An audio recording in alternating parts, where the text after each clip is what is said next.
Breaking news this morning out of East Austin of a shooting. This one happening on Manor Road, just a few blocks away from Springdale. Our Alicia Inns is live at the scene with the very latest. Good morning. Hey, good morning, Kate and Sally. Yeah, I will tell you guys actually are about to clean up the scene right now. This has been going on since about 4:45, 5 o'clock this morning. 2 suspects, we understand, on the loose. And if I step aside, you can see police have taken down the crime scene tape. They have kind of cleared things up, but I'm going to tell you what we know so far. A City of Austin employee was working on a water meter right outside the Dairy Queen here when 2 suspects came up, demanded his wallet. One of those suspects then shot the city employee in the face.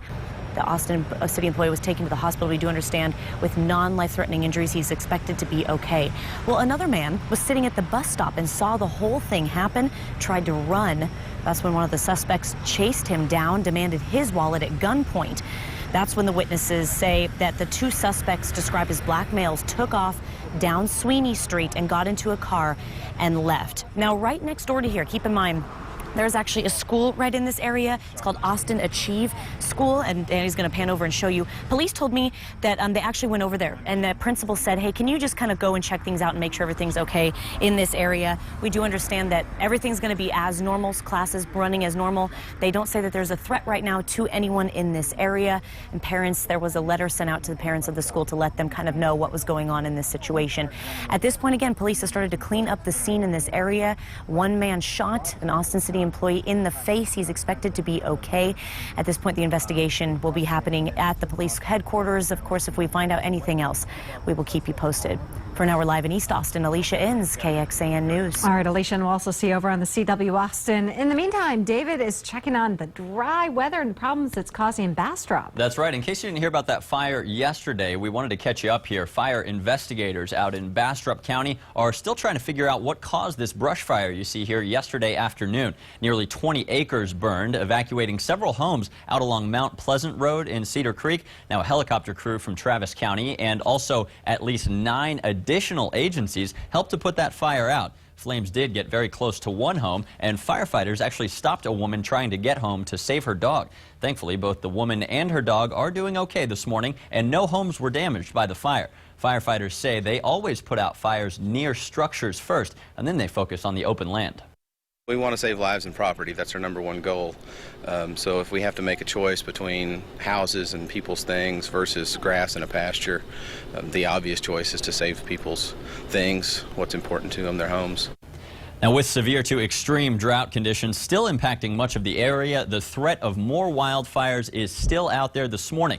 There are a specific set of weather conditions that we look for when it comes to fire danger. Soil drought, including the drought that we are in right now, that can obviously make it easier for fires to form. Low humidity, like what we have out there today as well, that can make it easier for fires to spread. Thankfully, gusty winds, which can really spread a fire very quickly, we do not have that in your forecast today. But the bottom line is, with 2 out of 3 high fire danger weather conditions in place right now, it is a good idea to be extra careful as you go through your day today with anything that may spark outdoors.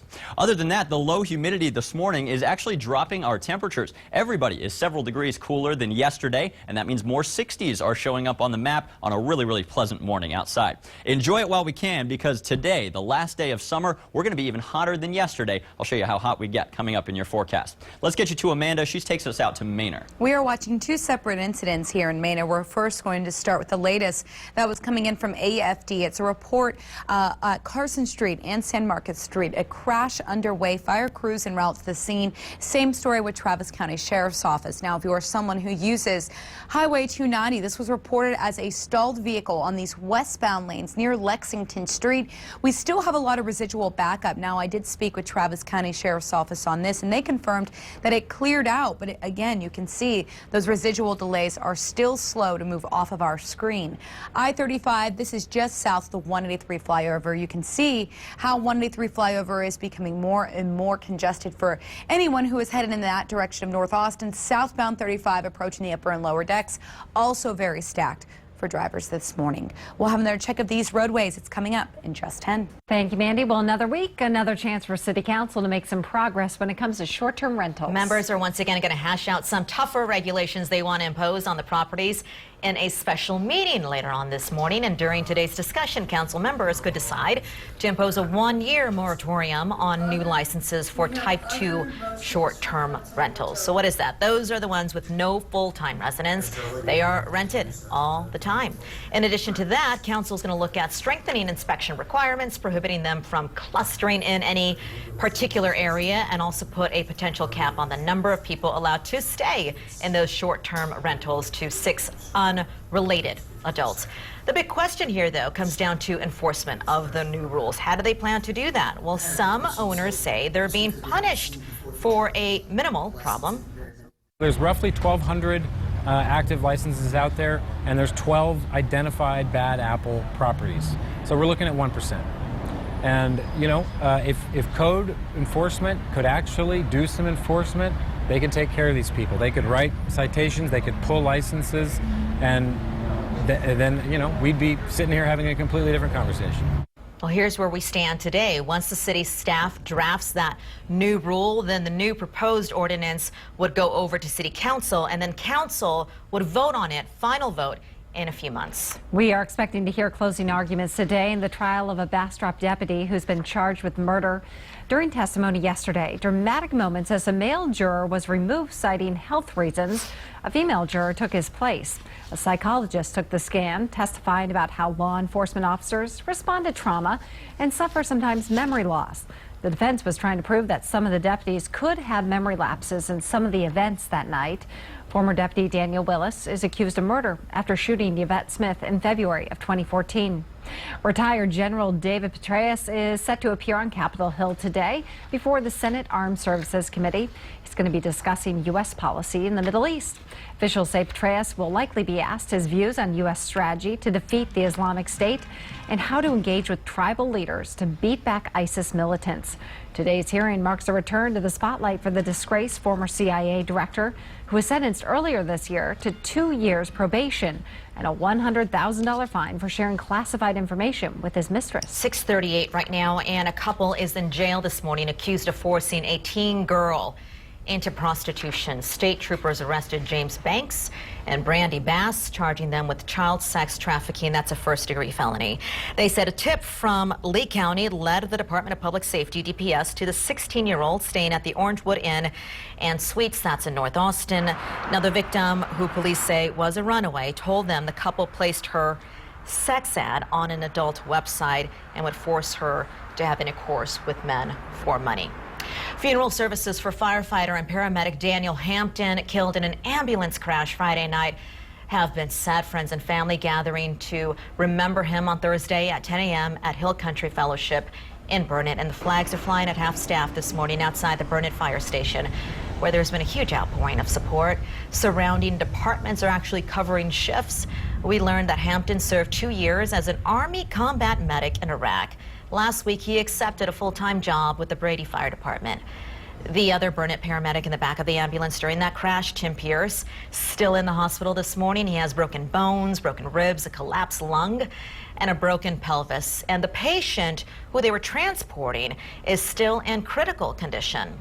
An update to some breaking news that we told you about yesterday morning. It turns out that a cigarette started a fire in Georgetown that put 3 dozen people out of their home. Investigators have been checking out the Indian Creek apartment complex, and they tell us they believe the fire spread really fast because there was no sprinklers or fire breaks in the attic.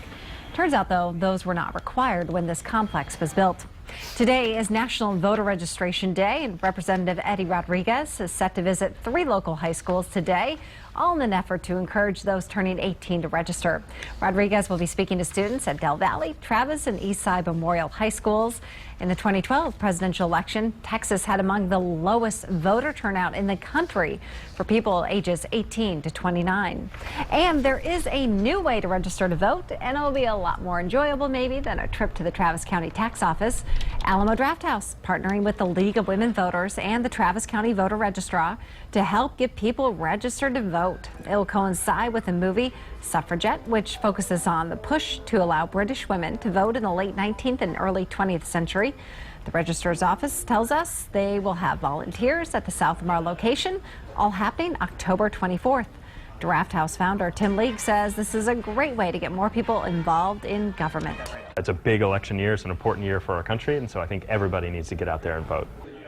Officials with the voter registrar's office say they hope to expand this partnership. Of course, we'll let you know if they add more locations to the mix. From Charlie Brown to Lucy to one of your very own. In anticipation of the new Peanuts movie, you can make your very own character.